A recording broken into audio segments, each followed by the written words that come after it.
Hello and welcome all the students. आज मैं आप लोगों को बायोलॉजी का एक बहुत ही ज़्यादा अच्छा कॉन्सेप्ट समझाऊंगा। देखिए, बायोलॉजी के मैथ्स के इस डिबेट पे मैं आपसे नहीं डिस्कशन करना चाहूँगा कि बायोलॉजी तो रटने वाली होती है, नए कॉन्सेप्ट भी होते हैं। देखिए, एजुकेशन जो होता है किसी भी सब्जेक्ट में दोनों कंपोनेंट को साथ में रखता है। रटने वाले टॉपिक्स भी होते हैं हर सब्जेक्ट्स में और समझने वाले भी होते हैं। एक सही समझदार इंसान वो होता है जो ऐसी चीज़ों पे अपने डिस्कशन पे टाइम और एनर्जी का वेस्ट ना करे। तो आप सारे बच्चे जो आप मेरे को सुनते हैं, मेरे को जानते हैं, आप ये जानते हैं मेरे से हमेशा मैं हमेशा कहता हूँ कि आप रैशनल होके सोचें और इन चीज़ों में ज़्यादा डिस्कशन ना करें, कोई फ्रूटफुल रिजल्ट नहीं मिलता है। खैर, इस छोटी सी सीख के साथ हम आज के टॉपिक पे आते हैं। आज का टॉपिक है, क्या अगर हम कोई एंटीबायोटिक लें फॉर वायरल इन्फेक्शंस तो क्या वह सेंसिबल है? क्या वह इसको ट्रीट करेगा या ट्रीट नहीं करेगा? फॉर एग्जाम्पल, आप लोगों के सामने ये एक कैप्सूल जैसा स्ट्रक्चर जो कि छोटी सी अपनी तलवार लेकर शील्ड लेके खड़ा है, ये मान लीजिए भैया आपकी एंटीबायोटिक है। ठीक है। अब उसके बाद जो आपके ये तीन स्ट्रक्चर्स आपके सामने हैं, ये वायरस हैं।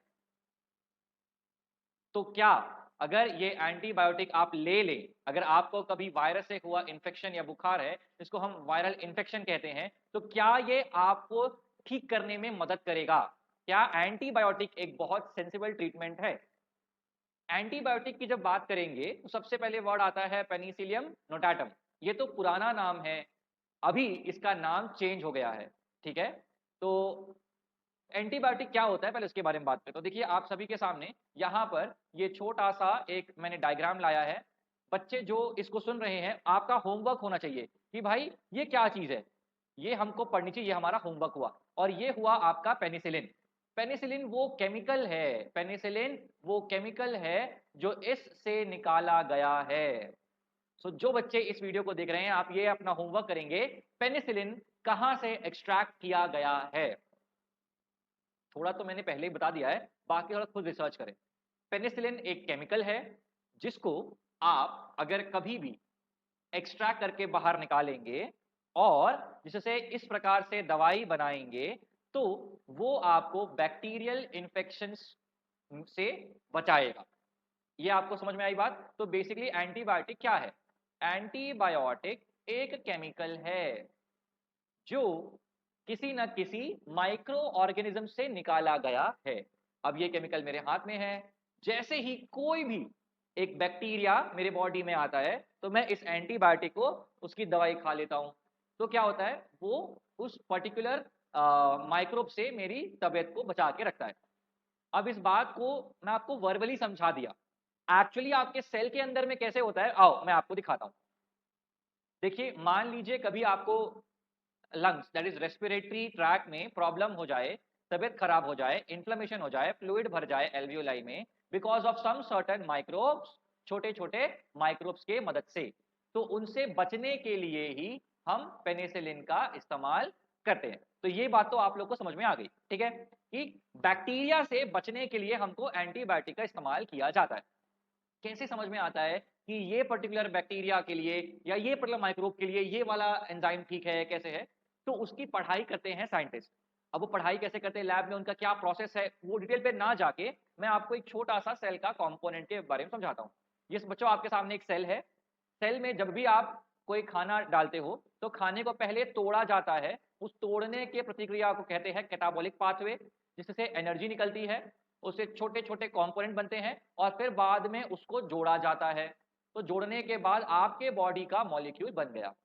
ये डायग्राम मैंने आप लोग को समझाया सिर्फ इसलिए है ताकि ये बताने समझाने के लिए कि भाई एक्चुअली में हमारे सेल में होता क्या है। खाना भी खाते हो ना, तो आपके बॉडी के हर एक सेल में जाके ऐसे break, catabolic, anabolic, catabolic, anabolic, catabolic, anabolic together is called as metabolic.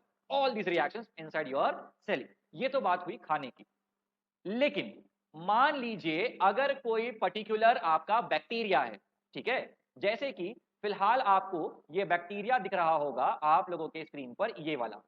ये जैसे ही आपके बॉडी में हर एक सेल के अंदर एंटर करता है तो उसका अपना स्टेप बाय स्टेप प्रोसेस है, ठीक है। अलग अलग बैक्टीरिया का अपना अलग अलग तरीका होता है। जरूरी नहीं है कि एक बैक्टीरिया आपके बॉडी के सेल्स के अंदर गया है तो जिस तरीके से वो रिएक्ट किया है, उसने अपना रास्ता बनाया है, दूसरा बैक्टीरिया भी वैसे करेगा। It looks quite similar. तो ये वाले का हम लोग ये पाथवे मान लेते हैं, और मान लीजिए कोई अगर मेरे पास दूसरा बैक्टीरिया यहां से एंटर करता है तो ये वाला बैक्टीरिया इस पाथवे को फॉलो करेगा। मान लीजिए कोई मेरे पास और दूसरा बैक्टीरिया है तो वो इस पाथवे को फॉलो करेगा। मुद्दा यहां पर यह है कि कोई भी बैक्टीरिया अगर है तो उसका सेट पाथवे होता है, मतलब उसका हमारे बॉडी के अंदर एक स्टेप बाय स्टेप रिएक्शन होता है। तो हम क्या करते हैं, हम इन बैक्टीरिया का हमारे बॉडी के अंदर जो पाथवे है उसको पकड़ लेते हैं, समझ जाते हैं।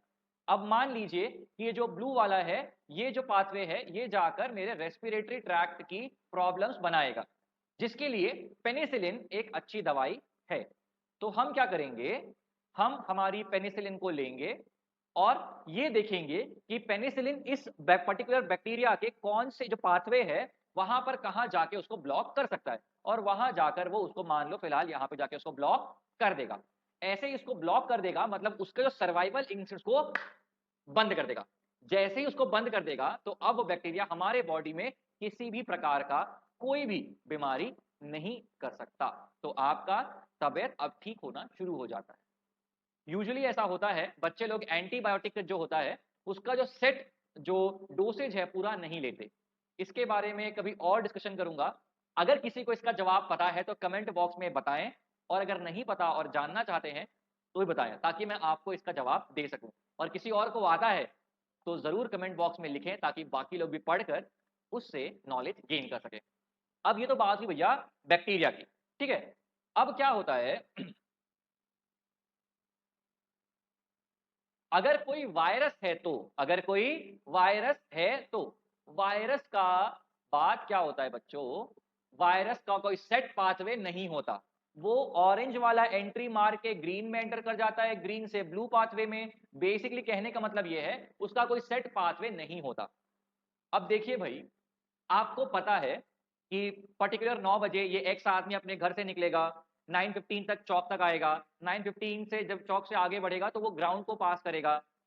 ऐसा करते हैं लोग, जब मारना होता है किसी को तो देखते हैं ये आदमी कौन से जगह से बार बार जाता है, सबसे सुनसान एरिया होगा वहां पकड़ के उसको मारेंगे।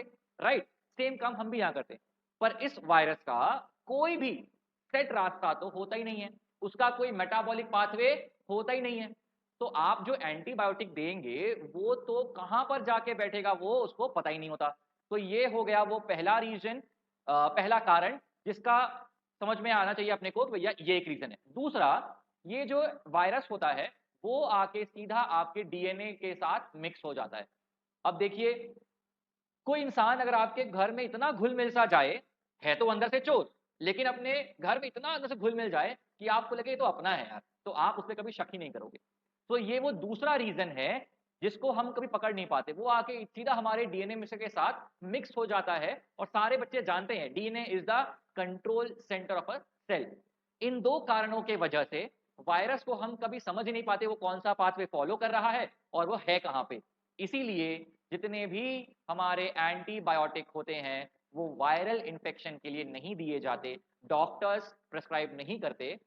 वायरल इन्फेक्शन के लिए सिम्टोमेटिक ट्रीटमेंट किया जाता है, और उसके अलावा वायरल इन्फेक्शन के अपने तौर तरीके होते हैं ठीक करने के, ठीक है, वो डॉक्टर्स ही बताएंगे। आई होप आपको समझ में आया हो। किसी भी प्रकार का कोई डाउट हो तो कमेंट बॉक्स में लिख के बताएं, और हमारा ऐप डाउनलोड करें जिसका लिंक डिस्क्रिप्शन पे दिया हुआ रहेगा नीचे। और किसी भी प्रकार का डाउट हो क्लास 8, 9, 10 के मैथ्स, फिजिक्स, केमिस्ट्री, बायो के सब्जेक्ट्स में, तो ज़रूर हमसे पूछें। आपके डाउट्स को हम जल्द से जल्द सॉल्व करने की कोशिश करेंगे। ख्याल रखें सब अपना।